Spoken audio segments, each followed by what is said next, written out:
yang dikasihi Tuhan, kita bawa hati kita saat ini di hadapan Tuhan. Kita mau naikkan ucapan syukur kita di hadapannya buat setiap anugerahnya yang Tuhan limpahkan di pagi hari ini. Tuhan berikan kekuatan, Tuhan berikan kesehatan.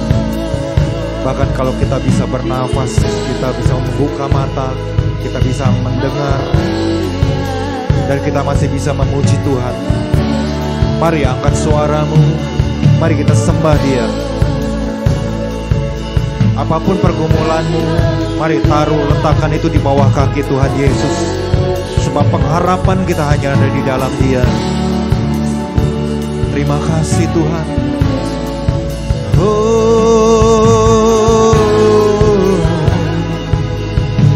Kami bawa korban syukur. Terima kasih Yesus buat kebaikan-Mu, buat kasih setia-Mu. Haleluya.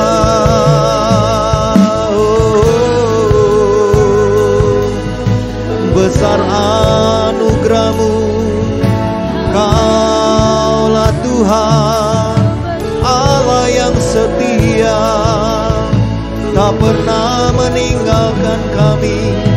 Terima kasih Yesus, Engkaulah kekuatan kami. Haleluya.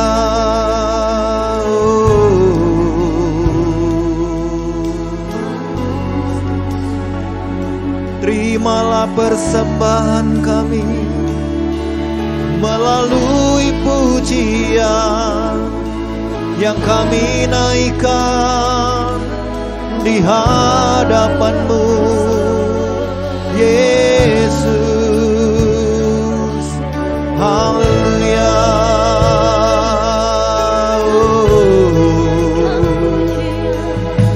Bawalah persembahan-Mu di hadapan Tuhan.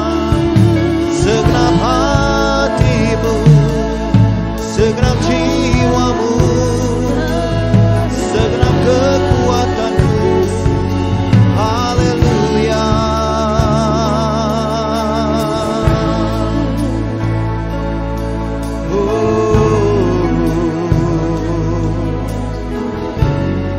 Sebagaimana firman Tuhan katakan, persembahkan hidupmu, tubuh, jiwa, dan rohmu, biarlah boleh menjadi persembahan yang hidup, yang kudus, dan yang berkenan di hadapan Tuhan.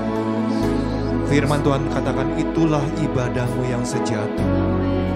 Pagi hari ini mari kita bawa ibadah kita di hadapan Tuhan, karena kita tahu hanya Tuhan kekuatan kita, Tuhan pengharapan kita, Tuhan sumber sukacita kita. Thank you Jesus. Anugerah-Mu kepadaku tak pernah berubah. Perbuatan-Mu terlukiskan di dalam hatiku. Tercengangku dibuat-Mu, ku kagum padamu. Tak ada hal di hidupku terluput dari-Mu. Kau indah, Kau mulia, tiada seperti-Mu. Ku ingin hidupku menyenangkan-Mu.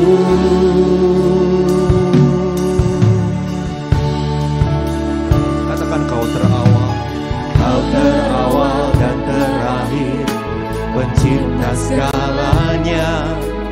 Seluruh bintang pun bersinar oleh ucapan-Mu. Engkau pun mengasihiku, penulis hidupku.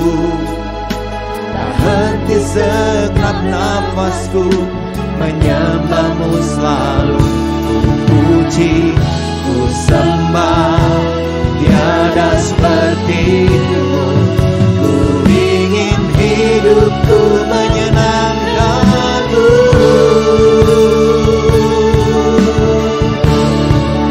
Segala puji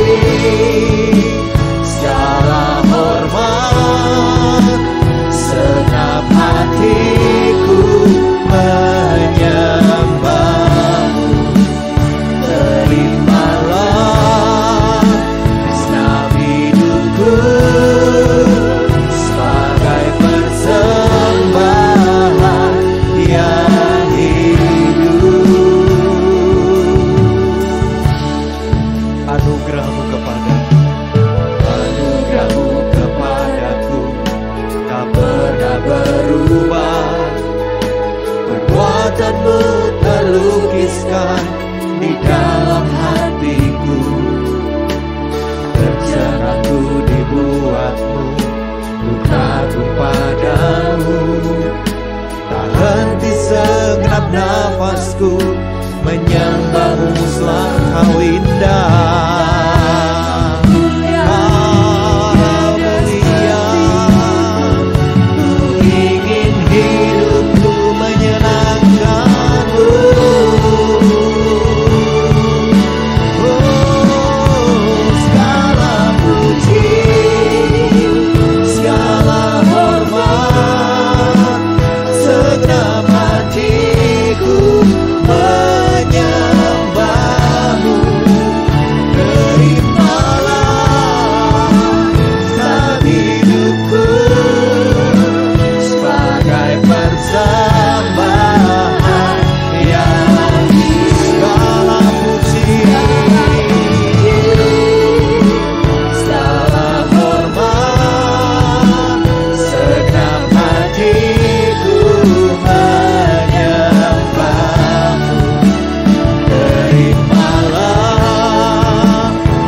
Persembahan yang hidup.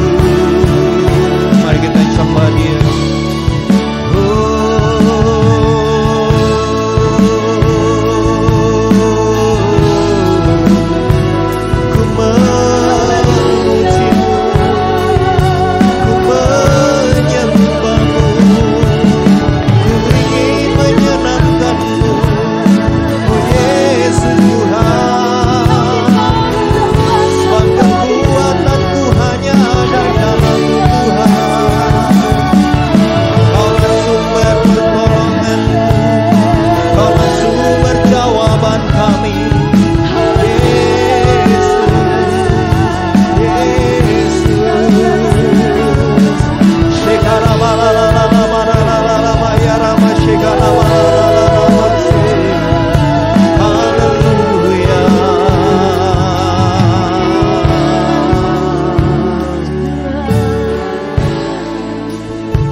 Selalu berikan penghiburan, berikan kekuatan.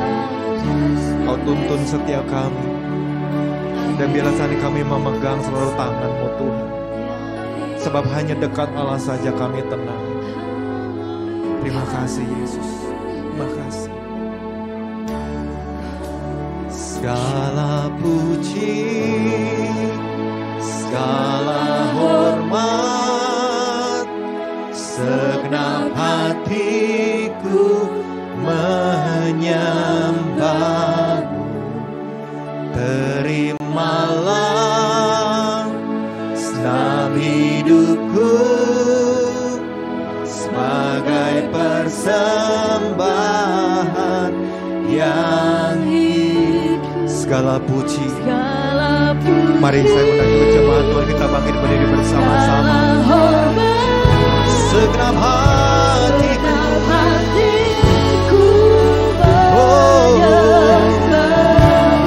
terimalah hidupku sebagai persembahan, sebagai persembahan yang hidup, sebagai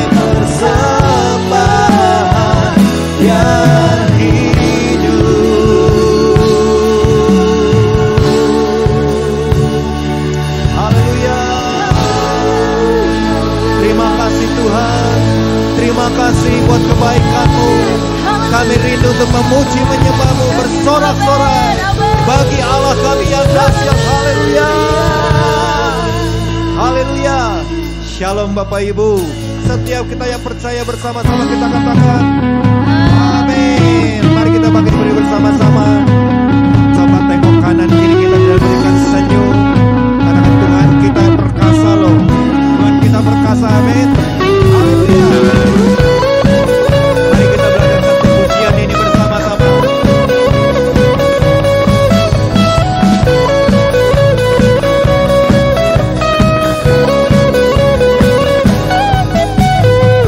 Luasnya dunia dan seluruh semesta dalam genggamanmu.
bersyukur Tuhan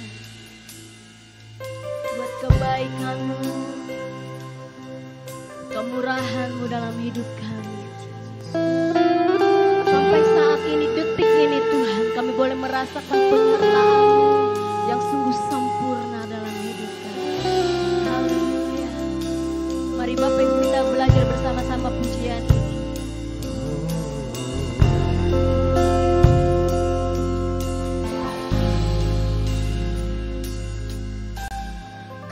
Bukakan jalanku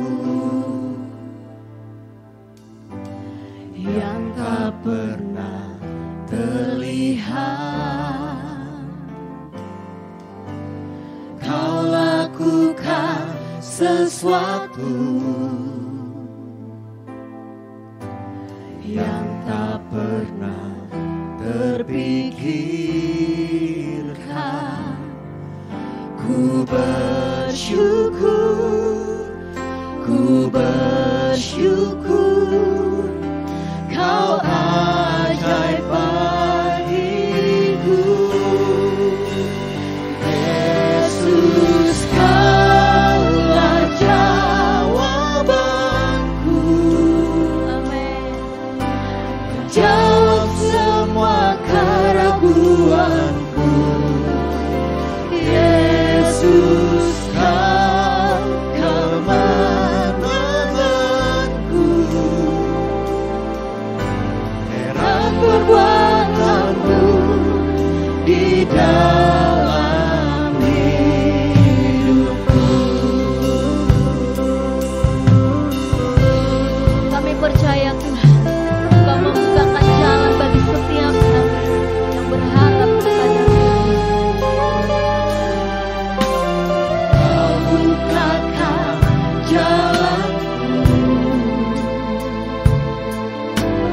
yang tak pernah terlihat.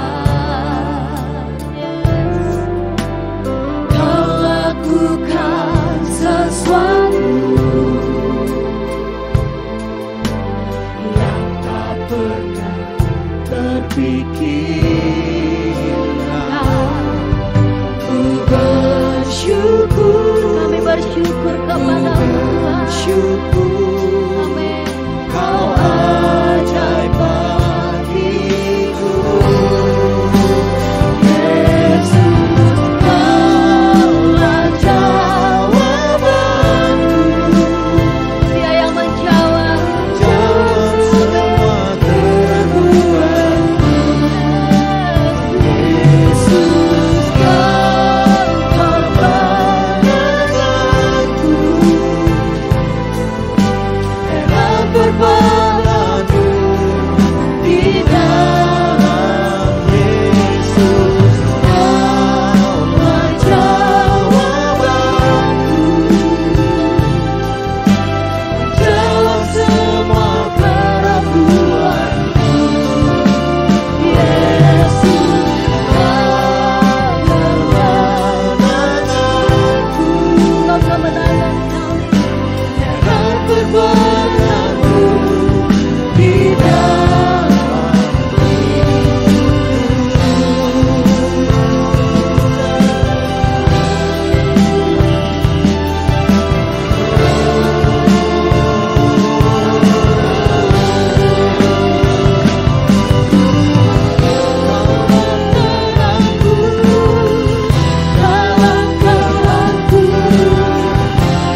sangat percaya Engkau sanggup membukakan jalan bagi setiap kami umat. Ya Rabba Syanda Rabba Syara Hidara ya Rabba Syakara Engkau sungguh dahsyat Tuhan. Haleluya. Terima kasih. Ini pengagungan kami kepadamu Tuhan. Ini penyembahan kami. Yesus, Kaulah jawabanku. Jawab semua keraguanku. Yesus, Engkau kemenangan kami. Perbuatanmu di dalam hidupku. Mari jemaat Tuhan, naikkan pujian dengan kesungguhan hatimu, katakan Yesus, Kaulah jawabanku. Dengan iman katakan Jawab semua keraguanku. Yesus, Kau kemenanganku.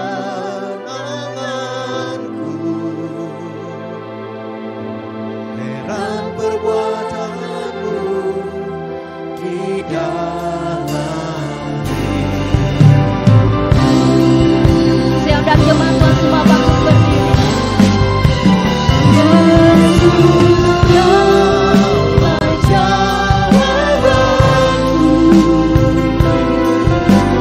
Jawab semua keraguanku.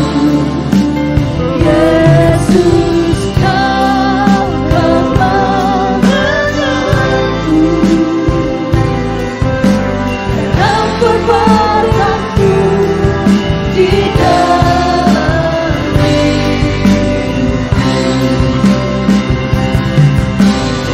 dan perbuatanmu di dalam hidupku.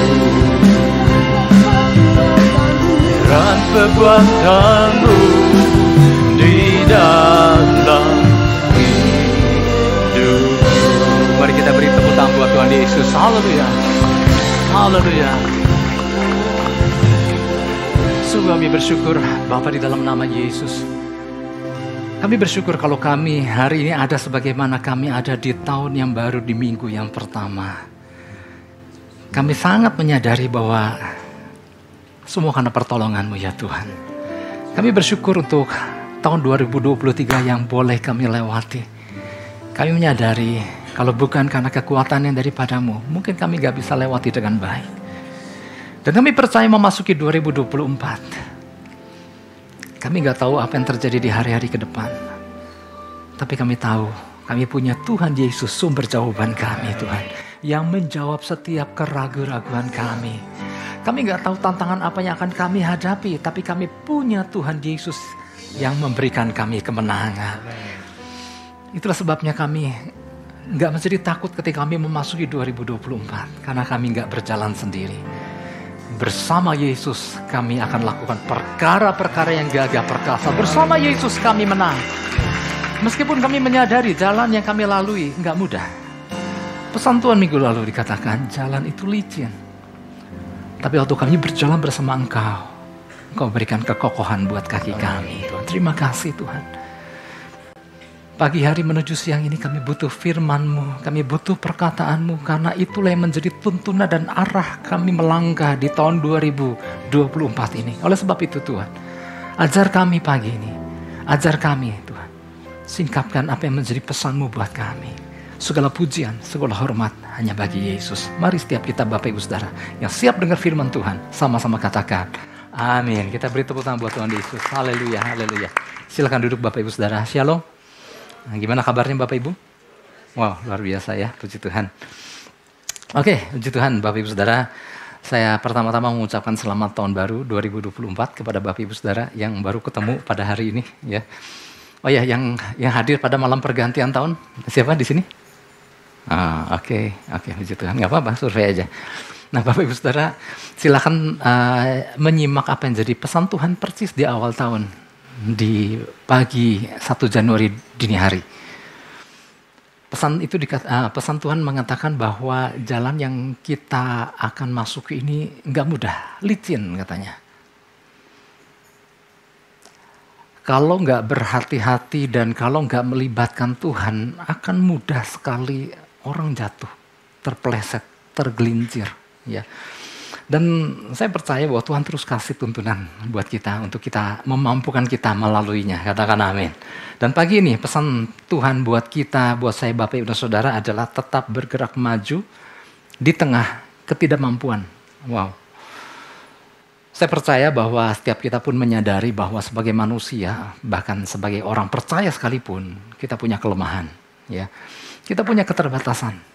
Kita punya ketidakberdayaan. Karena yang dimaksud dengan tetap bergerak maju di tengah ketidakmampuan, kata ketidakmampuan yang dimaksud adalah disabilitas. Nanti saya akan jelaskan di bagian dalam apa yang dimaksud dengan disabilitas, tetapi minimal kita menyadari bahwa kita nggak sempurna. Yang sempurna itu Tuhan Yesus, katakan amin. Kita ada kelemahan. Nah, tapi maksudnya dari pesan ini adalah meskipun kita sadar kita lemah, jangan membuat itu kita menjadi tidak melakukan apa-apa dan tidak mau bergerak maju. Karena pesan Tuhan bilang tetap bergerak maju di tengah ketidakmampuan. Dan itu pernah dialami oleh seorang yang bernama Rasul Paulus. Oleh sebab itu mari saya ajak kita baca dulu 1 Korintus 2 ayat 3 dan 4. Saya mau ajak kita baca sama-sama, sudah terpampang di depan. 1, 2, 3. Aku juga telah datang kepadamu dalam kelemahan dan dengan sangat takut dan gentar. Ayat 4. Baik perkataanku maupun pemberitaanku tidak kusampaikan dengan kata-kata hikmat yang meyakinkan, tapi dengan keyakinan akan kekuatan roh. Ya, jadi dalam suratnya ini Rasul Paulus, ya ini kan baru awal daripada surat Korintus ya. Nah dalam surat ini Rasul Paulus sedang mengingatkan jemaat di Korintus tentang pertemuan mereka pertama kali dengan Rasul Paulus. Kalau kita mau baca ayat yang pertamanya itu Rasul Paulus bilang, demikianlah pula ketika aku datang kepadamu, ketika pertama kali ketemu dengan jemaat Korintus. Aku tidak datang dengan kata-kata yang indah atau dengan hikmat untuk menyampaikan kesaksian kepadamu. Jadi Rasul Paulus bilang, waktu dia datang pertama kali bertemu dengan orang-orang Korintus, sangat gak meyakinkan sekali. Ya. Dan dia gak berusaha untuk mencoba tampil, memukau supaya dipuji orang. Enggak, dia tampil apa adanya dengan keadaan yang serba terbatas. Dia juga bukannya datang untuk tujuan supaya dikasihani, bukan. Hanya seperti apa adanya, dia bilang, aku pun ada di dalam keadaan yang lemah dan tidak meyakinkan. Nah, kenyataan ini memang Bapak Ibu Saudara sangat berbeda sekali dengan kondisi pada waktu itu. Ya, kota Korintus itu nggak jauh dengan Yunani. Pengaruh Yunani itu sangat kuat di sana. Dan kita tahu, di Yunani itu Bapak Ibu Saudara terkenal dengan banyaknya para pujangga. Yunani itu terkenal dengan banyaknya para filsuf yang terkenal, ya kan? Mungkin pernah mendengar Plato, ya mungkin pernah mendengar Sokrates. Sokrates itu anak buahnya, muridnya Plato. Dan Sokrates itu kelak yang akan menjadi guru daripada Alexander Agung. Kemudian ada Sokrates, ada tadi saya bilang muridnya Plato siapa? Aristoteles, bukan Sokrates, Aristoteles. Kemudian ada Sokrates, kemudian ada Pitagoras, ya Bapak Ibu Saudara yang dulu punya pelajaran matematik ada rumus Pitagoras, ya. Nah, Pitagorasnya ini, ya. Seorang filsuf yang terkenal dan banyak nama-nama lain, ya. Yunani itu syarat dengan berlimpah yang namanya orang-orang seperti itu, ya, pemikir-pemikir, penyair-penyair. Nah, di zaman di mana Rasul Paulus waktu ada di Korintus sama. Dia berkata, aku bukan datang dengan tampilan yang memukau. Berbeda dengan orang-orang Yunani, para penyair, para pujangga yang bertebaran di mana-mana. Jadi sedikit latar belakang Bapak Ibu Saudara, saya pernah sampaikan juga ini, bahwa pada waktu itu di Korintus sekalipun, ya, ketika berjalan di kotanya ada alun-alun kota. Nah di situ banyak kelompok-kelompok masyarakat yang berkumpul untuk menyaksikan bagaimana para pujangga menyampaikan syairnya, puisinya. Ya, ketika ada seorang pujangga, dia berdiri, kemudian datanglah orang berkerumun. Karena apa? Orang yang berkerumun itu ingin mendengar perkataan-perkataan indah, syair yang kata-katanya dirancang dengan begitu indah dan memukau. Belum lagi tampilan orang-orang yang wow, seperti mungkin ya berdandan sebagaimana selayaknya, sehingga orang akan terkagum-kagum dengan tampilan. Dan di belah sana ada lagi penyair yang lain, di mana ada kelompok tersendiri yang lagi menikmati bagaimana si penyair, si pujangga itu menyampaikan orasinya. Dan Rasul Paulus di situ katakan, aku datang bukan seperti orang-orang yang berkata-kata indah, dengan tampilan-tampilan yang memukau. Ya. Para pujangga itu mereka berdiri di kerumunan itu, bahkan bukan hanya dia menyampaikan sesuatu, tapi dia menunggu. Ayo sekarang kalian mau aku bawakan apa? Dan dia berkata, ayo bawakan tema ini. Dia langsung menyampaikan tema seperti yang diminta orang itu, dan orang bertepuk tangan, terkagum-kagum dengan para penyair-penyair, pujangga-pujangga itu. Rasul Paulus berkata, aku tidak datang dengan kata-kata yang indah. Dia nggak berusaha untuk tampil memukau karena dia menyadari dirinya penuh keterbatasan. Jadi Bapak Ibu Saudara yang sering baca surat-surat yang ditulis oleh Rasul Paulus, ada banyak kita menemukan bahwa sebetulnya dia banyak kelemahan di dalam dirinya. Belum lagi tentang adanya kelemahan di bagian matanya. Sehingga ada surat yang mengatakan bahwa ia waktu nulis surat, ia menulis dengan tulisan yang besar-besar. Karena apa? Udah kadang lama di penjara yang gelap. Tapi dia terus menulis surat. Itu yang membuat dia harus menulisnya besar-besar karena itu memudahkan dia untuk membacanya. Belum dari segi tampilan fisik di Kisah Rasul digambarkan bahwa dia seorang yang penampilannya nggak meyakinkan. Tadi pagi dalam ibadah yang pertama saya sempat menyampaikan kalau Alkitab menggambarkan seseorang, kalau orang itu luar biasa, Alkitab juga tulis. Misalnya Saul adalah seorang raja yang tinggi, besar, gagah, tingginya di atas rata-rata kebanyakan orang Israel, dan ditulis tentang Saul, dan memang seperti itulah Saul. Daud seorang anak muda yang kemerah-merahan karena dia adalah seorang yang suka diterik panas menggembalakan kambing domba, dan digambarkan seperti itu apa adanya. Alkitab juga menggambarkan bagaimana anak Daud kelak namanya Absalom dikatakan rambutnya begitu ikal, begitu tebalnya, yang kalau digunting rambutnya dan ditimbang itu beratnya sekian.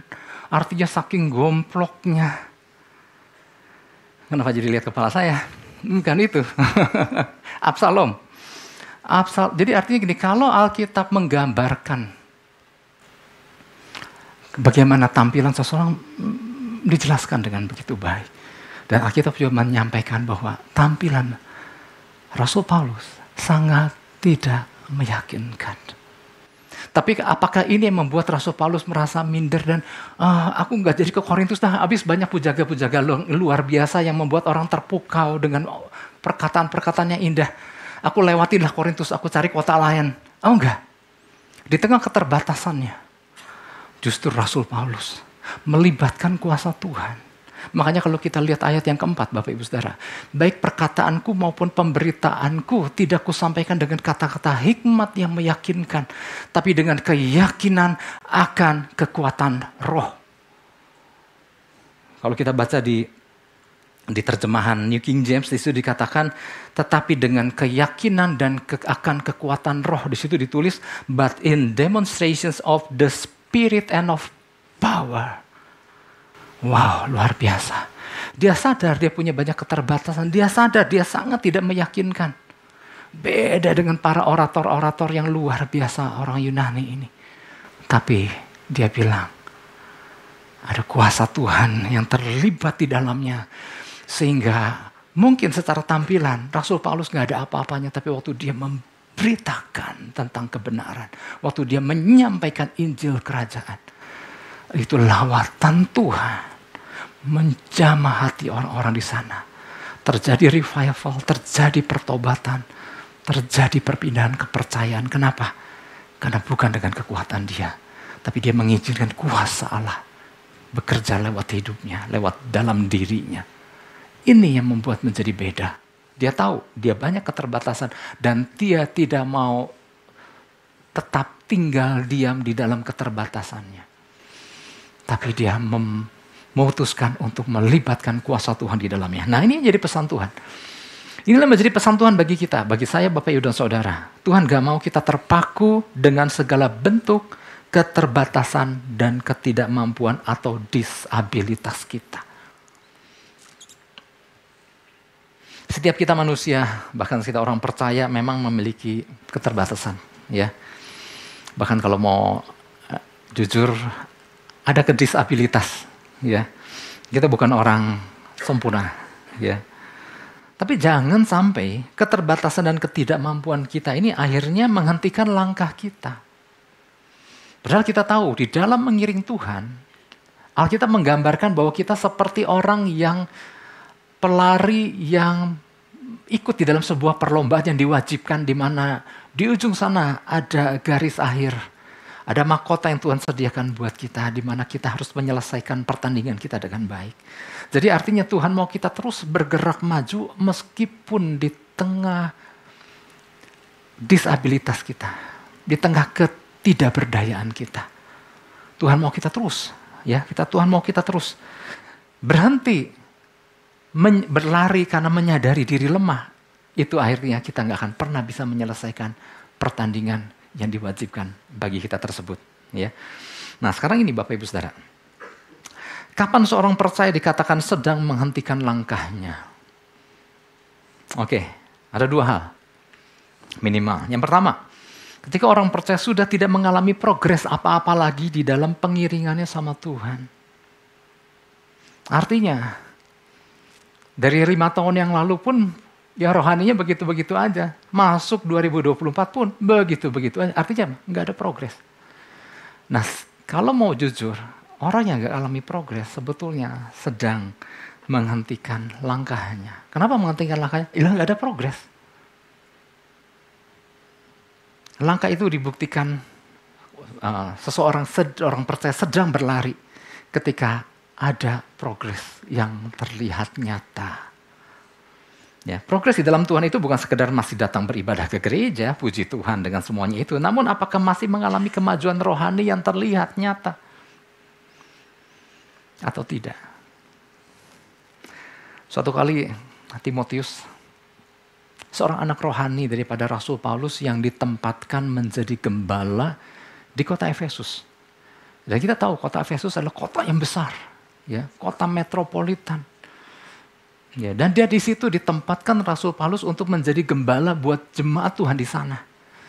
Dan Rasul Paulus dan Timotius pernah ada di dalam keadaan di mana dia sangat merasa kecil dan terbatas karena merasa diri, aku paling muda, aku nggak dianggap.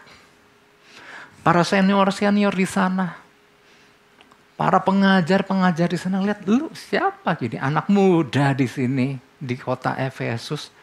Bisa apa gitu. Nah, dia sempat mengalami kegamangan. Nah, itulah sebabnya di dalam suratnya Rasul Paulus menulis kepada Timotius. Rasul Paulus bukan seorang yang ketika Timotius merasa kecil, merasa nggak bisa apa-apa, Rasul Paulus bukan seorang yang udahlah kalau gitu ya udah kamu jangan jadi gembala deh di sana gitu. Enggak. Apa yang dikatakan Rasul Paulus dalam suratnya, jangan seorang pun menganggap engkau rendah karena engkau muda. Jadilah teladan, ya, bagi orang-orang percaya di dalam perkataanmu, di dalam kasihmu, di dalam kesetiaanmu, dalam kesucianmu. Kalau kita melihat Rasul Paulus dalam arti kata lain sedang berkata, kau jangan diam di tengah keterbatasanmu, tetapi engkau terus bergerak maju dan bahkan jadi teladan buat orang-orang di sana. Bahkan Rasul Paulus di situ dikatakan, sementara itu sampai aku datang bertekunlah dalam membaca kitab-kitab suci, dalam membangun dan dalam mengajar. Artinya Rasul Paulus sedang berkata, engkau jangan berhenti karena engkau merasa terbatas. Tapi kau atasi keterbatasanmu dan terus bergerak maju. Itu dalam keadaan di mana Timotius waktu itu merasa diri sangat kecil dan sangat terbatas. Dalam sebuah kesempatan yang lain, Rasul Paulus pernah mengalami rasa takut. Lagi-lagi Rasul Paulus menulis dalam suratnya. Dia gak menulis, sudahlah Timotius kalau kau takut, kau diam di rumah. Enggak. Rasul Paulus berkata kepada Timotius, kobarkan karunia Allah yang ada padamu yang engkau peroleh melalui penumpangan tanganku atasmu. Apa yang dilakukan Rasul Paulus? Dia menyuruh Timotius tetap bergerak maju di tengah keterbatasanmu. Betul engkau terbatas, tapi libatkan kuasa Tuhan. Kobarkan karunia Allah. Wow, ini luar biasa sekali. Nah, ini pula yang Tuhan inginkan.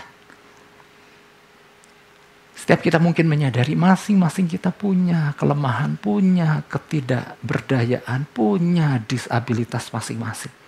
Tapi yang Tuhan inginkan, libatkan kuasa Tuhan di dalamnya. Ya. Nah, Bapak Ibu Saudara, tanda orang percaya sedang bergerak maju adalah mengalami kemajuan, tadi saya bilang mengalami kemajuan rohani yang terlihat. Artinya bukan kita ngaku-ngaku, tetapi orang lain pun melihat, oh iya, terlihat kemajuan. Ya.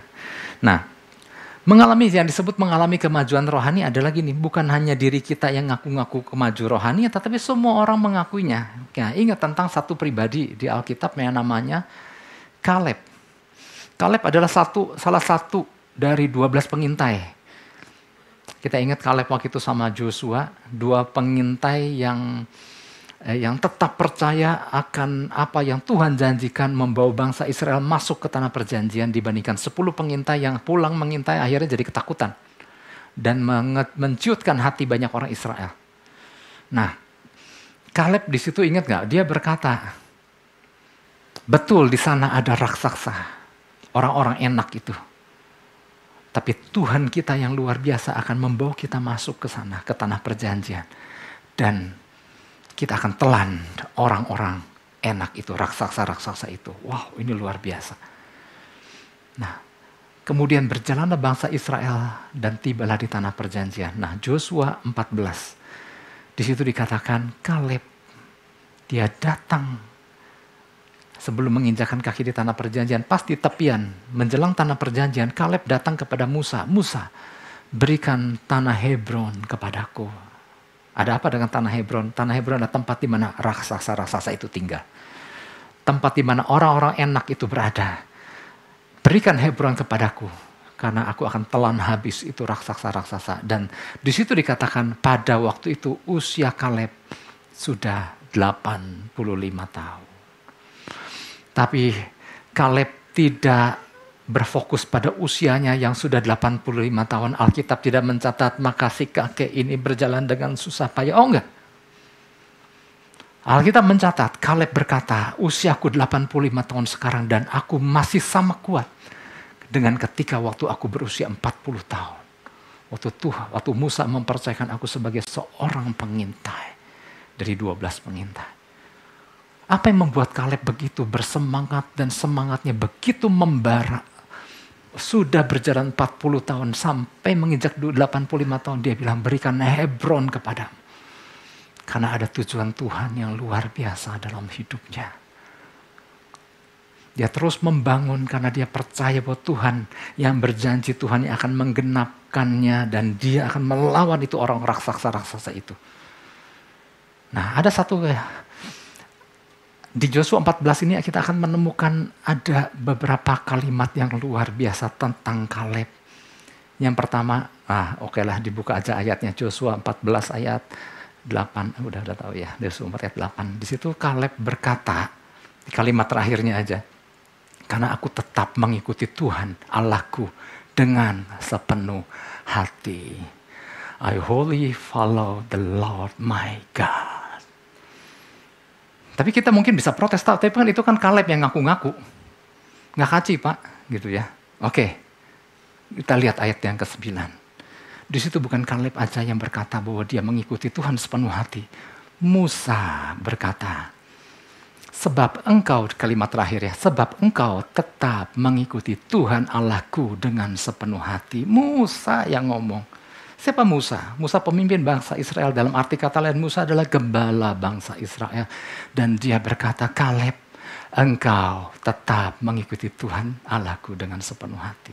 Wow, ini luar biasa. Jadi tanda seseorang sedang mengalami progres bukan hanya diri kita sendiri yang ngaku-ngaku, tetapi ada gembala yang mengakuinya. Dan saya adalah orang yang Tuhan percayakan untuk jadi gembala di gereja ini. Kira-kira ini ya, ini kira-kira. Waktu saya bicara dengan salah satu dari Bapak Ibu Saudara, kira-kira apakah saya akan berkata, engkau, karena engkau mengikuti Tuhan dengan sepenuh hati. Siapa yang yakin? Saya akan berkata seperti itu. Kalau Anda yakin, puji Tuhan. Tetapi apa poin Anda sehingga saya berkata, karena engkau mengikuti Tuhan dengan sepenuh hati. Kira-kira apa ya poinnya? Anda harus yakin. Sehingga sampai saya pun berkata, engkau mengikuti Tuhan dengan sepenuh hati. Kaleb berkata, aku mengikuti Tuhan sepenuh hati. Musa berkata, engkau mengikuti Tuhan sepenuh hati. Enggak cukup dengan itu, ternyata gini, orang-orang sekeliling Kaleb, di ayat 14, dia berkata, Kaleb, dia mengikut Tuhan dengan sepenuh hati. Wow, luar biasa. Jadi, keberadaan Kaleb, progresnya, pertumbuhan rohaninya, semua orang mengakui. Nah, kembali kepada kita, mari Bapak Ibu Saudara. Kita memasuki 2024. Kita biarkan kita masuk dengan sebuah tujuan Tuhan yang luar biasa. Katakan amin. Kita bertumbuh sampai bukan hanya kita yang ngaku-ngaku, tetapi gembala mengakui, orang-orang di sekeliling kita mengakui, keluarga kita bilang dia ikut Tuhan dengan sepenuh hati. Wow, ini luar biasa Bapak Ibu Saudara. Tanda bahwa ada pertumbuhan terjadi. Ya. Oke, sekarang yang kedua, kapan seorang percaya dikatakan sedang menghentikan langkahnya? Yang kedua adalah ketika ia sudah tidak menangkap dan menghidupi visi Tuhan lagi. Kita bersyukur di tempat ini Tuhan kasih visi. Ada visi tahunan, ada visi tiap minggu. Itu merupakan arahan dan tuntunan yang Tuhan mau kita berjalan mengikutinya. Karena apa? Ada tujuan Tuhan di situ. Dan kita tahu kemana arah kita melangkah. Kita butuh perkataan Tuhan. Katakan amin. Kita butuh perkataan Tuhan. Meskipun yang bilang amin cuma satu orang. Siapa yang butuh perkataan Tuhan di tempat ini? Oh, ternyata banyak. Ketika seseorang sudah tidak menangkap menghidupi visi Tuhan lagi, artinya sudah berhenti bergerak maju. Ya, visi adalah arah yang membuat seorang percaya bergerak maju. Ingat Yusuf, apa yang membuat Yusuf bisa menghadapi tantangan, godaan sepanjang 13 tahun itu? Kenapa? Di dalam dirinya ada visi yang dia peroleh dari Tuhan, bahwa suatu hari dia menjadi seseorang yang dahsyat di ujung sana. Dan dia pegang itu dan terus berjalan maju. Betapa pentingnya arah dan tujuan. Nah, sekarang saya mau tanya, apa yang membuat setelah ibadah ini? Ini mah contoh aja ya, saya nggak tahu setelah ibadah Bapak Ibu Saudara kemana. Tapi kan ujung-ujungnya pasti pulang kan, ke rumah. Apa yang membuat Bapak Ibu Saudara dapat sampai ke rumah Bapak Ibu Saudara? Karena udah tertanam kan. Entahkah setelah ibadah langsung pulang atau mau pergi kemana dulu kemudian akhirnya pulang. Kenapa? Sudah terpatri di sini bahwa rumahku di situ dan aku harus pulang gitu. Tapi mungkin juga ada yang nggak langsung pulang, mungkin ada yang pergi makan dulu. Nah, apa yang membuat Bapak Ibu Saudara bisa tiba di tempat di rumah makan tersebut? Sudah punya tujuan. Dan ini penting kan, tujuan itu membuat kita bergerak dan sampai tiba di tempat tujuan. Nah, demikian pula kita sebagai orang percaya, apa yang membuat orang percaya bisa menghidupi visi yang Tuhan berikan? Visi itu harus tertanam di dalam diri kita. Katakan amin. Itu yang membuat kita mau menghidupi dan berjalan di dalam visi yang Tuhan berikan. Kalau kita cuma tahu visi, percayalah, maka kita nggak akan pernah bergerak maju. Rasul Paulus berjalan dalam visi Tuhan, itulah sebabnya apapun tantangannya, dia terus bergerak maju. Apa yang membuat Kaleb terus semangat dan membarakan apa? Ada tujuan Tuhan di dalam hidupnya. Karena ada visi yang Tuhan taruhkan di hatinya. Wow, ini luar biasa. Nah, oleh sebab itu Bapak Ibu Saudara, Pesan Tuhan mengatakan bahwa kerap orang percaya memilih untuk tidak bergerak karena melihat berbagai kelemahan dan keterbatasan. Ya, kadang-kadang yang sering terjadi adalah orang percaya lebih memilih, oh aku kan banyak keterbatasan, aku kan banyak ketidakberdayaan, aku kan nggak bisa ini, nggak bisa itu. Akhirnya apa? Nggak bergerak maju. Karena apa? Dia lihat banyak keterbatasan. Ini yang membuat alasan, inilah alasan kenapa aku nggak bisa bergerak. Banyak keterbatasan, banyak halangan, tantangan nggak sedikit. Tapi pesan Tuhan, di minggu pertama di tahun 2024, Tuhan mau kita tetap bergerak maju di tengah ketidakmampuan sekalipun. Ya. Jadi apa yang harus kita lakukan agar terus bergerak maju meskipun jalan yang dikatakan kita masuki ini ada begitu licin. Ya. Yang pertama adalah gini, jangan berhenti ketika melihat keterbatasan ada pada diri kita. Libatkan kuasa Tuhan di dalamnya. Libatkan apa? Libatkan kuasa Tuhan di dalamnya. Kita terbatas, tapi ada kuasa Tuhan yang dahsyat, yang tidak terbatas, yang Tuhan menyediakannya, sudah menyediakannya buat saya, Bapak, Ibu, dan Saudara. Kenapa nggak libatkan Tuhan? 1 Korintus 2 ayat 4 dan 5. Baik perkataanku maupun pemberitaanku tidak kusampaikan dengan kata-kata hikmat yang meyakinkan, tetapi dengan keyakinan akan kekuatan roh. Lanjut, supaya iman kamu jangan bergantung kepada hikmat manusia, tetapi pada kekuatan Allah. Kita gantungkan semuanya itu. Libatkan kuasa Tuhan. Tadi pagi saya sempat cerita tentang seorang hamba Tuhan bernama Steve Watson. Steve Watson ini adalah kelak menjadi seorang gembala buat sebuah gereja Reservoir Church di Amerika. Tapi dia cerita bahwa jauh sebelum dia menjadi seorang hamba Tuhan, dia adalah seorang guru, bahkan seorang kepala sekolah bagi sebuah sekolah yang dimana banyak murid-muridnya mengalami disabilitas. Maka sebagai seorang kepala sekolah dia harus menyusun kurikulum, program apa, dan suatu kali sekolah ini mengundang konsultan bagaimana memudahkan anak-anak yang penuh disabilitas ini dengan dipadukan dengan teknologi yang ada pada waktu itu. Artinya untuk membantu anak-anak ini untuk mengatasi ketidakmampuan mereka. Dan konsultan itu mengadakan presentasi di hadapan orang-orang di sekolah itu. Dan tanpa disangka konsultan itu kemudian memberikan contoh seorang yang mengalami disabilitas. Konsultan itu menunjuk diri Steve Watson. Steve Watson awalnya gak nyaman sekali, kenapa aku jadi contoh disabilitas katanya. Konsultan itu berkata, ya seperti Bapak ini katanya. Bapak ini menggunakan kacamata karena ia adalah seorang yang memiliki disabilitas. Dia bilang, enak aja, cuman soal mata kok dibilang disabilitas. Tapi sebelum dia tersinggung lebih lanjut, dia merenungkan. Seandainya dia lepas kacamatanya, dia bahkan gak bisa lihat orang yang dalam jarak yang dekat sekalipun, terlalu buram. Apalagi disuruh membaca. Jangan membaca yang dekat, jangan membaca yang jauh, yang dekat pun terlihat begitu buram.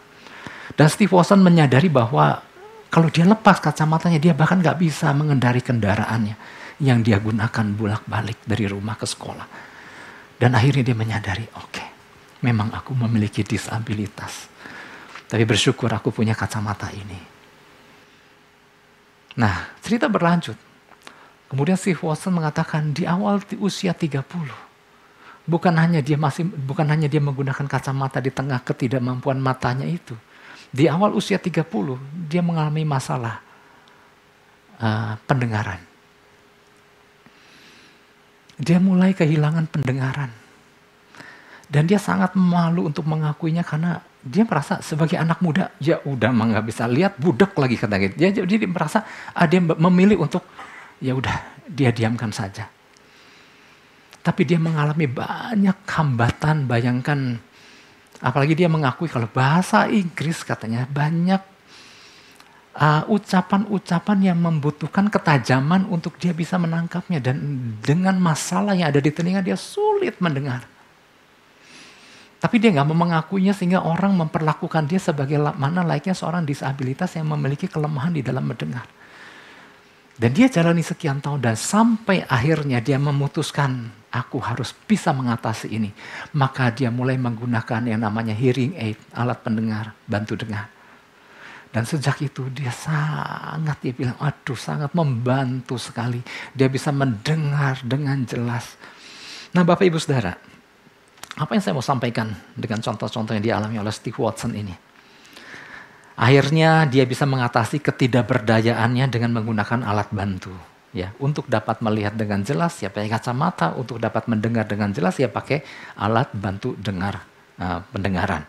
Nah, mungkin yang dialami oleh Steve Watson ini juga mungkin ada yang dialami oleh kita, mungkin juga dialami oleh saya. Ya, saya melihat ada Bapak Ibu Saudara yang juga menggunakan kacamata, mungkin ada disabilitas lainnya, jangan tersinggung kalau dikatakan disabilitas. Tetapi untuk perkara-perkara jasmani kita langsung seringkali mengambil keputusan bagaimana mengatasi mata yang minus, mata yang plus ini, bagaimana mengatasi kelemahan telinga, bagaimana mengatasi lemah ini dan lemah itu. Kita seringkali mengambil tindakan untuk mengatasinya. Bagaimana kalau yang dialami adalah disabilitas rohani? Akankah kita seperti Steve Watson dan membiarkan bertahun-tahun mengalami disabilitas rohani yang akibatnya sulit untuk melangkah maju? Artinya sama prinsipnya kita pun harus melakukan suatu tindakan untuk mengatasi yang namanya disabilitas rohani. Nah Bapak Ibu Saudara, contoh-contoh tadi kan tentang fisik. Nah sekarang seperti apa sih orang-orang yang mengalami disabilitas rohani? Ya. Misalnya gini, iring Yesus sekian lama namun sulit untuk mengalami Tuhan lebih lagi. Kok rasanya ikut Tuhan kok kering 5 tahun yang kering dan sekarang pun kayak gak pernah ngalami apa-apa. Atau apalagi, sepertinya gak mengalami pertumbuhan apa-apa. Pertumbuhan yang tadi yang bukan hanya diakui oleh diri sendiri, tetapi ada gembala yang mengakui, ada orang-orang yang mengakui. Kemudian apalagi merasa sulit dalam membangun keintiman dengan Tuhan. Aduh Pak, banyak halangan. Bukannya gak mau, banyak halangan. Dan kita gak ngambil tindakan apa-apa. Kemudian apalagi? Memiliki kerinduan untuk dipakai sebagai alat di tangan Tuhan yang luar biasa. Tapi merasa begitu banyak hambatan. Pengen sih Pak. Tapi terlalu banyak hambatan di dalam hidup.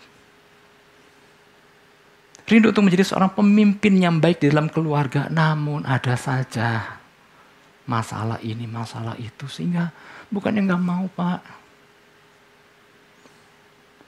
Ada keterikatan yang kita sadar bahwa keterikatan itu gak berkenan sama Tuhan. Tetapi seperti tidak berdaya dan membiarkan terus terikat. Itu ada disabilitas rohani. Kita gak punya kuasa untuk membebaskannya.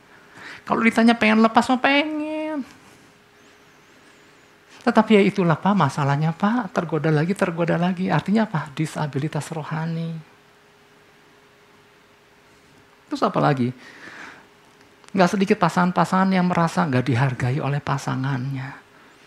Kayaknya aku harus kaya terlebih dahulu baru dihargai. Apakah betul? Dan lain sebagainya. Nah Bapak Ibu Saudara, akibat kita merasa begitu banyak hambatan dan gak tahu bagaimana melakukannya dan membiarkan diri penuh dengan disabilitas rohani. Seringkali ini yang membuat gak sedikit orang percaya merasa, udah begini aja lah, udah nyaman begini. Dan dia gak menyadari bahwa dia tidak mengalami pergerakan kemanapun. Sedangkan kita tahu ada pertandingan yang diwajibkan bagi kita. Ada garis akhir di ujung sana. Seperti yang Rasul Paulus katakan, aku telah mencapai garis akhir karena aku telah memelihara iman. Telah tersedia mahkota bagiku. Itu yang dikatakan Rasul Paulus di ujung akhir hidupnya.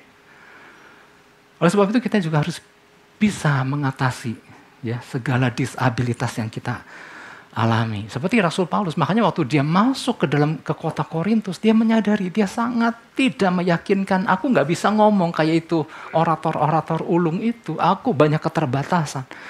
Tetapi dia gak tinggal dia. Dia libatkan kuasa Tuhan di situ dikatakan. Makanya ayat yang keempat tadi di dalam 1 Korintus 2 ayat yang keempat. Di situ dikatakan baik perkataanku maupun pemberitaanku tidak kusampaikan dengan kata-kata hikmat yang meyakinkan. Tetapi dengan keyakinan akan kekuatan roh. Tetapi di situ dia melibatkan kuasa Roh Allah, melakukan demonstrasi kuasa Tuhan. Wow, ini dahsyat banget. Ya, artinya gini, Rasul Paulus nggak tinggal diam. Dia sadar dia punya disabilitas. Dia sadar akan ketidakmampuan dia, akan penampilannya yang sangat tidak meyakinkan, tetapi semuanya itu diatasi waktu dia libatkan Tuhan. Itulah sebabnya kenapa kita butuh pengurapan Tuhan. Katakan amin. Kita butuh pengurapan Roh Kudus. Kita butuh melibatkan Tuhan dalam apapun yang kita lakukan. Ya. Kadang gak sedikit orang percaya yang begitu mudah menyerah. Baru ada tantangan dikit, susah Pak, udah males lah, udah saya gak mau ikut lagi. Kadang-kadang begitu mudah menyerah. Ya. Baru ada halangan sedikit, udah gak mau bertekun lagi. Ya. Nah, problem yang sering kali dialami oleh orang percaya adalah gini, sadar orang percaya punya Tuhan yang dahsyat, sadar ada kuasa Roh Allah yang luar biasa. Bayangkan, hanya di dalam kita yang Tuhannya kasih rohnya. Banyak orang percaya menyadari itu, dia punya Tuhan yang dahsyat, dia punya Kristus yang luar biasa, dia punya, bahkan Allahnya memberikan roh yang luar biasa. Tetapi nggak memiliki kehausan atau nggak punya daya juang untuk mau melibatkan Tuhan yang dahsyat dan rohnya yang luar biasa itu dalam hidupnya. Ini yang sayang. Akhirnya hidupnya kan terus biasa-biasa aja. Nggak ada progres yang terlihat naik. Tadi saya sempat sampaikan ada seorang hamba Tuhan. Namanya John C. Maxwell. Kita tahulah, terkenal soalnya. Pakar kepemimpinan seorang hamba Tuhan. Dia pernah cerita. Pada waktu awal-awal pengiringannya sama Tuhan. Dia bilang dia banyak menyaksikan orang-orang yang Tuhan pakai luar biasa. Bagaimana Tuhan bekerja lewat orang-orang itu yang membuat dia, wow seru sekali, wow dahsyat banget. Aku ingin, tapi aku gak pernah ngalami itu. Sama ketika dia lagi membandingkan dirinya ketika masa-masa dia belum bisa berenang nih, John C. Maxwell cerita. Ada masa-masa waktu dia belum bisa berenang. Dia berdiri di pinggir kolam, karena nggak bisa berenang kan, dia ngerendam di pinggir kolam, tapi dia sambil melihat, wah orang-orang yang bisa berenang itu berenang bolak-balik. Ada yang lari terus terjun, nyemplung ke air, ada yang nyelam, masuk di sini, keluar di sana, dia bilang, wow seru sekali. Tapi aku hanya bisa menyaksikan aja, aku hanya bisa nonton aja, tapi aku pengen ngalami itu. Ada yang belum bisa berenang? Oh enggak, bukan soal itu. John C. Maxwell rindu sekali ngalami itu. Tapi dia gak mau membiarkan ketidakmampuannya membuat dia diam terus. Apa yang dia lakukan? Dia memutuskan, aku akan nyebur ke dalam air. Karena dia terlalu banyak teori berenang yang sudah dia pernah sering dengar. Dan bagian dia adalah bagaimana memutuskan untuk masuk ke dalam air. Dan lakukan dan coba di situ. Dan apa yang dia alami?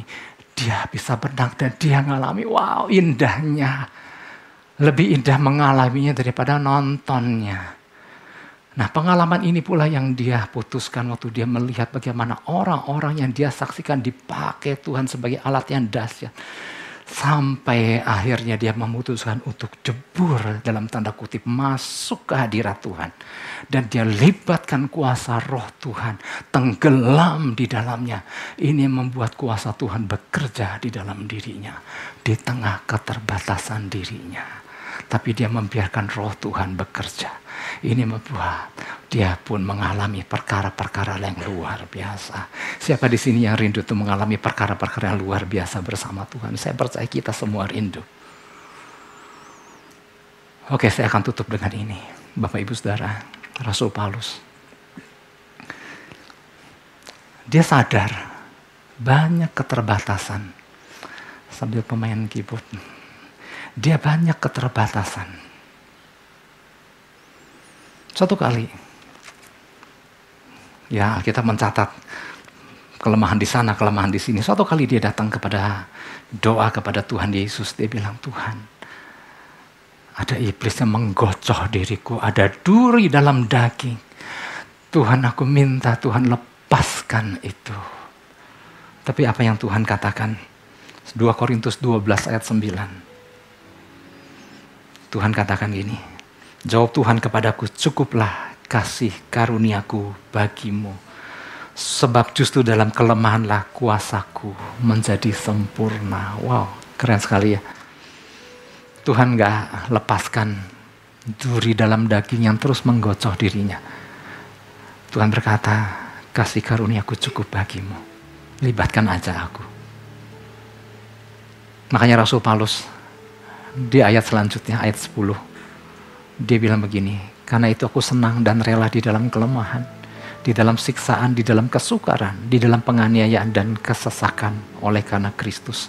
Sebab sebab jika aku lemah, maka aku kuat. Dia sadar dia punya kelemahan, kita sadar kita punya kelemahan. Hanya bedanya, waktu kita libatkan Tuhan, maka kita kuat. Katakan amin. Libatkan kuasanya, libatkan roh Allahnya. Bapa, di dalam nama Yesus, terima kasih untuk firman. Terima kasih untuk pesanmu yang kau berikan buat kami. Kami menyadari banyak kelemahan. Kami menyadari ada disabilitas-disabilitas yang kami miliki. Tapi kami gak mau berlama-lama dengan segala kelemahan itu. Kami gak mau membiarkan sehingga diri kami tidak bergerak. Kami mau melibatkan Engkau ya Tuhan. Kau sumber kekuatan kami. Kau sumber kemenangan kami. Kau berikan roh-Mu pada kami untuk memampukan kami. Ampuni kami Tuhan. Apabila kami mungkin terlalu lama membiarkan diri kami terpuruk dengan alasan kelemahan. Ampuni kami karena ketika kami membiarkan diri kami tidak melakukan apa-apa karena kami beralasan kami terlalu lemah. Aku gak bisa. Tapi biarlah pagi ini Tuhan, aku minta kekuatan-Mu. Aku minta pengurapan-Mu. Dan pagi ini juga Tuhan, ketika kami menyadari ada keterikatan-keterikatan yang kami sadar bahwa itu tidak berkenan di hadapan-Mu, kami juga mau lepas dari segala keterikatan itu sebab kami mau bergerak maju. Dan biarlah pagi ini Tuhan, adalah suatu hari di mana kami memutuskan titik balik kehidupan kami. Aku mau tinggalkan segala yang tidak berkenan, karena aku mau berjalan maju, menyelesaikan pertandinganku dengan baik. Mampukan kami Tuhan. Kita terbatas, tapi kita punya Tuhan Yesus yang tidak terbatas. Terima kasih Bapa. Segala pujian, segala hormat hanya bagi Yesus. Sama-sama kita katakan, amin. Bapak Ibu Saudara, sebentar kita masuk dalam perjamuan kudus. Tadi kita udah berdamai sama Tuhan. Mari kita berdamai dengan sesama. Mungkin di samping kiri kanan Bapak Ibu Saudara ada suami, ada istri, ada orang tua, ada anak. Ada teman sesama sekerja. Saya sebagai Gembala Jose minta maaf sekiranya lewat perkataan dan tindakan saya mungkin saya melukai, menyinggung Bapak Ibu Saudara. Saya minta maaf kepada rekan-rekan pengerja. Tadi pagi ada istri, ada anak dan ada saudara. Saya sudah selesaikan, saya juga minta maaf semua ya sekiranya perkataan saya menyinggung. Kita akan masuk perjamuan kudus Bapak Ibu Saudara yang mungkin belum melakukan baptisan selam, mungkin jangan ikut ambil bagian dulu dalam perjamuan kudus. Firman Tuhan katakan, lakukan perjamuan kudus untuk mengingat akan Dia. Mari kita ambil waktu sejenak Bapak Ibu Saudara. Kita renungkan. Ada waktu sedikit, mari kita merenung. Kalau kita ada hari ini sebagaimana kita ada, sebagai orang-orang percaya. Itu semua karena Tuhan yang pilih kita oleh kasih anugerahnya. Katakan amin. Bukan kita yang pilih Tuhan, Tuhan pilih kita. Enggak selayaknya Dia pilih kita, tapi Dia pilih kita. Dia pilih saya, Bapak, Ibu, dan Saudara. Kenapa? Tuhan punya rencana dahsyat buat hidup setiap kita. Tuhan punya visi kerajaan surga yang luar biasa. Tuhan mau kita berjalan bersama Dia dan lakukan perkara-perkara yang gagah perkasa. Oleh sebab itu kami mengucap syukur ya Tuhan atas pemilihan-Mu yang luar biasa. Bahkan Kau perlengkapi kami dengan Roh-Mu yang dahsyat ya Tuhan.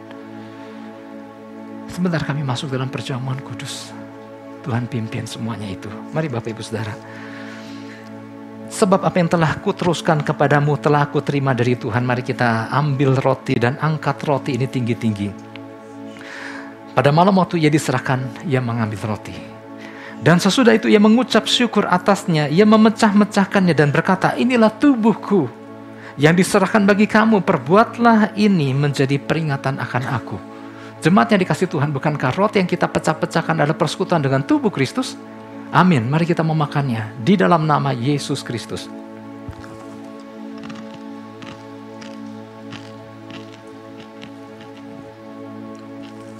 Haleluya, haleluya. Demikian juga ia mengambil cawan sesudah makan. Mari kita ambil cawan anggur perjamuan ini. Lalu berkata, cawan ini adalah perjanjian baru yang dimateraikan oleh darahku. Perbuatlah ini setiap kali kamu meminumnya menjadi peringatan akan aku. Jemaat yang dikasihi Tuhan, bukankah cawan pengucapan syukur yang atasnya kita ucapkan syukur ada persekutuan dengan darah Kristus? Amin, mari kita meminumnya di dalam nama Yesus Kristus. Haleluya, haleluya. Mari kita angkat kedua belah tangan kita. Waktu kita gak banyak, tapi mari naikkan syukur kita kepada Tuhan. Terima kasih Tuhan. Kami baru menginjakan di minggu yang pertama, tetapi pesan-Mu sungguh luar biasa. Meskipun jalan yang kami lalui dikatakan licin, tapi Engkau berjanji menyertai. Berjalan bersama Engkau, maka kokohlah kaki kami. Bahkan di tengah disabilitas kami, di tengah ketidakmampuan, di tengah ketidakberdayaan, Tuhan berjanji menyertai kami. Roh-Mu disediakan buat kami. Bersama Yesus akan kami lakukan perkara-perkara yang gagah perkasa. Terima kasih Tuhan. Bukankah Engkau yang berjanji bahwa sekali-sekali Engkau gak pernah meninggalkan dan membiarkan kami. Terima kasih Tuhan. Terima kasih Tuhan. Kami bersyukur. Haleluya. Oh glory. Haleluya. Terima kasih. Haleluya. Ieramo. Ieramo. Kababa shakarabas.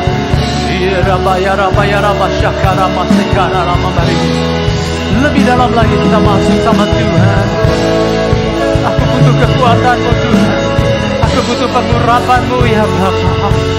Aku menyadari aku terbatas, tapi aku punya Yesus yang dahsyat. Terima kasih Tuhan.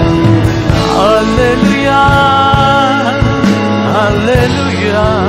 Terima kasih. Kamasya kamata kaya rawasya kaya rawasya kaya rambu kaya rawasya. Mari irakamasya kaya terus terhubung dengan Tuhan. Bangun terus kedekatan dengan Tuhan. Masuk lebih dalam lagi hadirat-Nya. Kamasya kamasya kama ya rabaya rabalaba labaya rabaya rabaya rabaya rawasya kaya mamata kaya rawasya. Mereka mamata kaya rabalabaya. Aku perlu pengurapan-Mu ya Tuhan. Kiara kabasya kaya rabaya rabaya rabaya sekamata kaya ra. Mereka mata kaya waseka babasya kaya rabasya. Terima kasih Tuhan. Kami bersyukur. Haleluya. Oh, diberikan kaya na.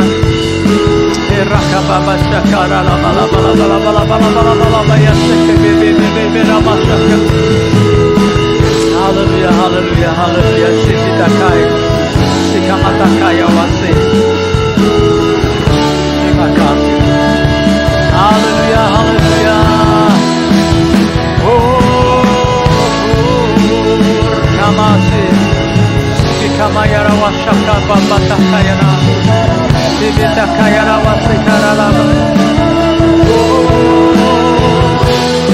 Haleluya. Oh rakabaseke bata kaya rawasi kemana bayar rawasi kebira. Mari Bapak Ibu Saudara kita angkat kedua tangan kita terima pengurapan dari Tuhan. Tuhan berkata Tuhan memberikan kemenangan bagi orang-orang yang diurapinya. Mari terima pengurapan yang baru, kekuatan yang baru. Mari terima kekuatan yang baru. Terima aliran-aliran air sejuk. Firman Tuhan katakan Dia akan mencurahkan roh-Nya tanpa batas. Sebanyak bencana yang kita sediakan buat Tuhan, sebesar itu pula Dia akan limpahkan pengurapan-Nya. Terima pengurapan-Nya pada pagi hari. Terima kekuatan yang baru.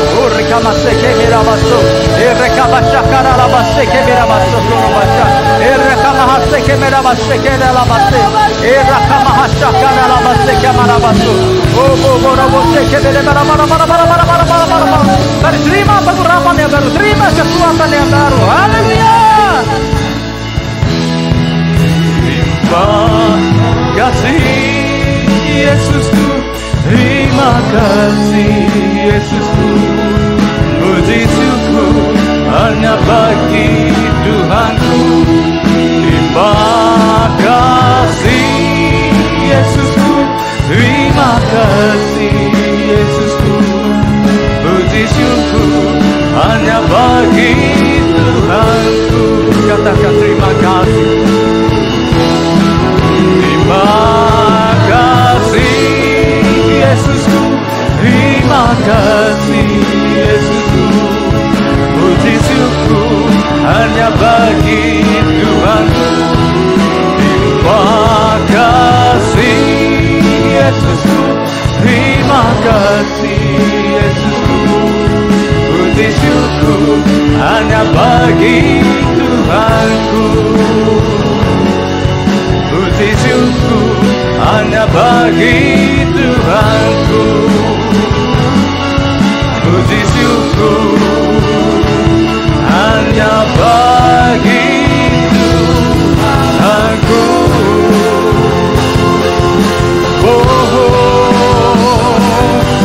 Haleluya, haleluya, haleluya. Ora kabashekamase. Terima kasih. Kami bersyukur Bapa di dalam nama Yesus. Terima kasih pagi ini Tuhan untuk pesan-Mu Bapa. Firman yang disampaikan tidak kembali kepadamu sia-sia, melainkan melaksanakan apa yang Kau kehendaki dan berhasil dalam apa yang Kau suruhkan. Bapa, kami bersyukur pula kami ikut ambil bagian dalam perjamuan kudus pada pagi hari ini Tuhan. Kami menyadari sebagai manusia kami penuh dengan kelemahan, penuh keterbatasan. Tapi waktu kami menjadi satu dengan tubuh dan darah-Mu Tuhan, maka ada kedahsyatan ilahi mengalir dalam kehidupan kami. Dan itu yang memampukan kami untuk bisa melakukan perkara-perkara bersama Engkau ya Tuhan. Bahkan mungkin dari antara kami yang datang dengan segala kelemahan, sakit, penyakit, terima kesembuhan saat ini di dalam nama Yesus. Datang dengan segala keterbatasan, mari terima kekuatan yang baru. Terima kasih Bapa. Kami mengucap syukur, segala pujian, segala hormat hanya bagi Yesus. Setiap kita yang percaya menerima, sama-sama kita katakan amin. Oke, puji Tuhan, umat yang dikasihi Tuhan Yesus, sebentar kita akhiri, kita akan tinggalkan tempat ini. Saya undang kita angkat kedua belah tangan kita, arahkan hati kita, fokuskan dan terus terhubung dengan Yesus senantiasa. Pergilah, pulanglah dan jadilah saksi-saksi Kristus. Mari jemaat yang dikasihi Tuhan, terimalah berkat damai dan sejahtera daripada Allah Bapa, kasih karunia daripada Tuhan Yesus Kristus, dan persekutuan Roh Kudus yang ada dan manis menyertai setiap kita semua, mulai daripada siang hari yang indah ini sampai hari Maranatha. Tuhan Yesus menjemput setiap kita di awan-awan yang permai. Setiap kita yang percaya menerima, kita sama-sama katakan amin. Terus kati.